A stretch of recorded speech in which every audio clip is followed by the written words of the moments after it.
प्रिय छात्रों, हम पढ़ने वाले हैं क्रोमेटोग्राफी। क्रोमेटोग्राफी में हम अधिशोषण के बारे में हम पढ़ चुके हैं और अब हम पढ़ने वाले हैं अधिशोषण की प्रक्रिया के बारे में। अधिशोषण की प्रक्रिया क्या होती है, इसे समझते हैं। अधिकतर अधिशोषक स्तंभ सिलिका जेल निश्चयन से निर्मित होते हैं और सिलिका जेल में उपस्थित हाइड्रोक्सिल समूह विलय अणु पर उपस्थित ध्रुवीय क्रियात्मक समूह से क्रिया करता है। यानी कि सिलिका जेल जो है उसके अंदर हाइड्रोक्सिल समूह होते हैं और ये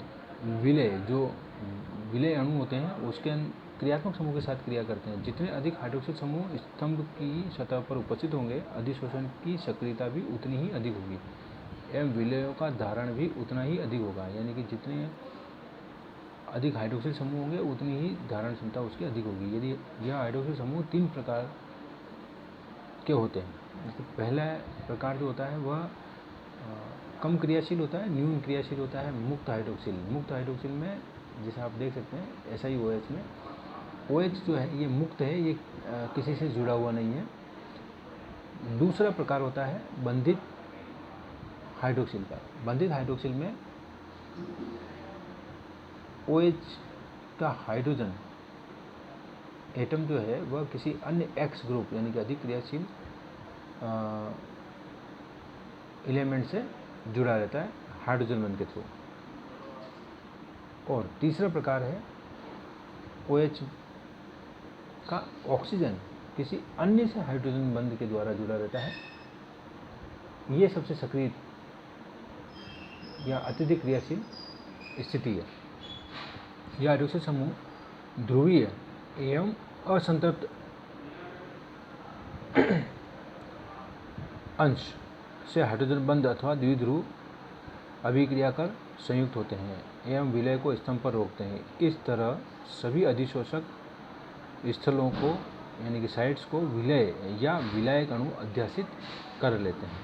दुर्बल विलायक गतिशील प्रावस्था की उपस्थिति में विलय स्तंभ पर ही रोक दिया जाता है, अतः निक्षालन में अधिक समय लगता है। किंतु प्रबल विलायक की उपस्थिति में धारण कम होने से कम समय में निक्षालन हो जाता है। यानी किसी को विलय को अगर अलग करना है तो उसके लिए दुर्बल विलायक गतिशील प्रावस्था की उपस्थिति में अगर हम करते हैं तो निक्षालन अधिक समय में होता है, यानी कि उसको ज़्यादा समय लगेगा उसको पृथक करने में। जबकि अगर हम प्रबल विलायक अगर यूज़ करेंगे तो धारण कम होगा और निक्षालन कम समय में हो जाएगा। इसके बाद हम देखते हैं गतिशील प्रावस्था।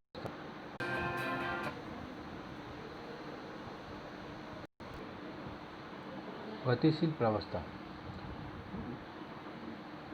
प्रावस्था के बारे में हम समझते हैं। अत्यधिक पृथक्करण हेतु एवं प्रतिदर्श के धारण हेतु गतिशील प्रावस्था का भिन्न भिन्न सांद्रण द्वारा निक्षालन किया जाता है।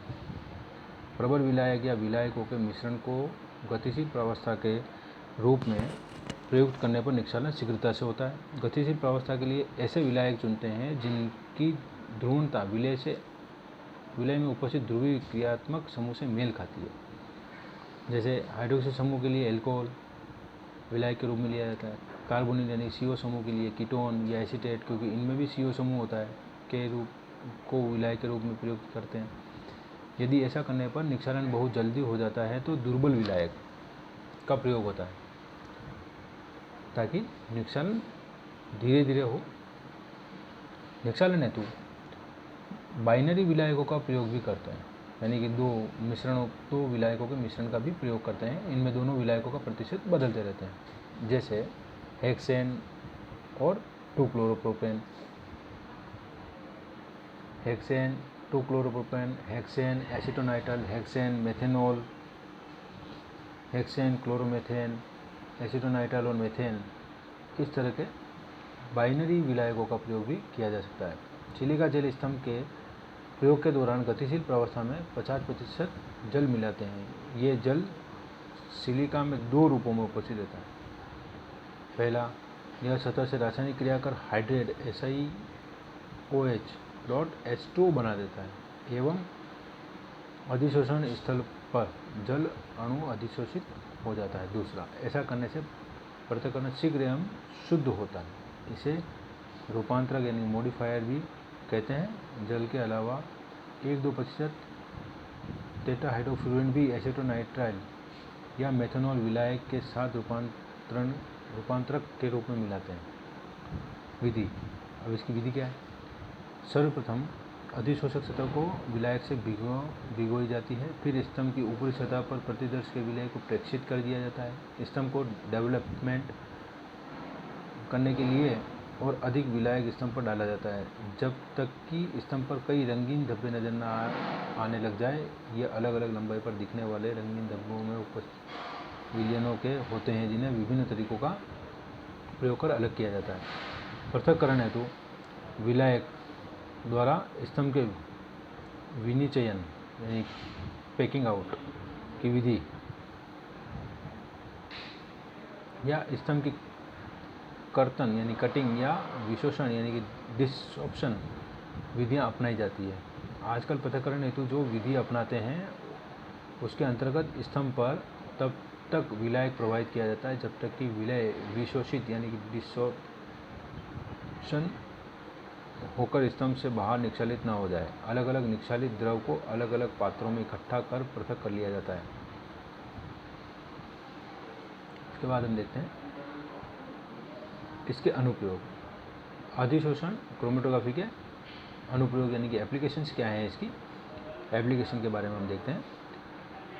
अधिशोषण वर्णलेख की ऐसी विश्लेषणात्मक विधि है जो अनआयनीकरण नॉन आयोनाइजिंग जल में विलय एवं अपेक्षाकृत सामान्य अणुओं के विश्लेषण हेतु प्रयुक्त रहती है। ये सरल अणु ज़्यादातर समावयव होते हैं या समीपी तौर पर संबंधित यौगिक होते हैं। इस विधि से अध्रुवीय हाइड्रोकार्बनों से लेकर अत्यंत ध्रुवीय कई क्रियात्मक समूह रखने वाले यौगिक भी पृथक किए जा सकते हैं। यह विधि विलय पदार्थों के विलायक एवं ठोस की सतह में वितरण की साम्यावस्था पर निर्भर करती है। कुछ पदार्थ काफ़ी दृढ़ता से अधिशोषित हो जाते हैं, अतः लंबे समय तक स्तंभ में बने रहते हैं तथा देरी से निक्षालित होते हैं। जो अधिशोषित नहीं हो पाते वे पहले निक्षालित हो जाते हैं। यही इस विधि द्वारा पृथक्करण का आधार है। अधिशोषण की प्रवृत्ति निम्न क्रम में घटती है: अम्ल, एल्कोहल, कार्बोनिल, एस्टर और हाइड्रोकार्बन सबसे न्यूनतम। अतः अम्ल, एल्कोहल, हाइड्रोकार्बन के मिश्रण में से पहले हाइड्रोकार्बन पृथक होंगे, फिर एल्कोहल एवं अंत में अम्ल पृथक होंगे। अतः अधिशोषक वर्णलेखी का सर्वाधिक अनुप्रयोग कार्बनिक पदार्थों के पृथक्करण में किया जाता है। यह विधि केवल क्रियात्मक समूह से प्रभावित होती है। अणुभार का इस विधि पर कोई प्रभाव नहीं होता। इस विधि से बहुनाभिकीय एरोमेटिक पदार्थों को पेट्रोलियम के प्रतिदर्श में से विलगित किया जा सकता है यानी कि अलग किया जा सकता है। इसी तरह ट्राइग्लिसराइड को लिपिडों में से पृथक किया जा सकता है। औषधि के रूप में इनके क्या एप्लीकेशंस हैं वो देख लेते हैं। विटामिन D3 का उसके उपापचय मेटाबोलाइट से पृथक्करण, विटामिन A, D एवं E का आपस में पृथक्करण, PTH एमिनो अम्लों का पृथक्करण, त्रिचक्रीय प्रति अवसादन यानी एंटी डिप्रेसेंट का पृथक्करण, वर्णकों जैसे कार्टिनॉइड्स एवं पोरफायरिनों का पृथक्करण, अल्फा टॉक्सिन का अन्य मायोटॉक्सिन से पृथक्करण, प्राकृतिक तेलों एवं सुवास निष्कर्षों फ्लेवर एक्सट्रैक्ट का सरलता से आमापन और ग्लिसराइड एवं थैलेट्स एस्ट्रो का पृथक्करण। धन्यवाद।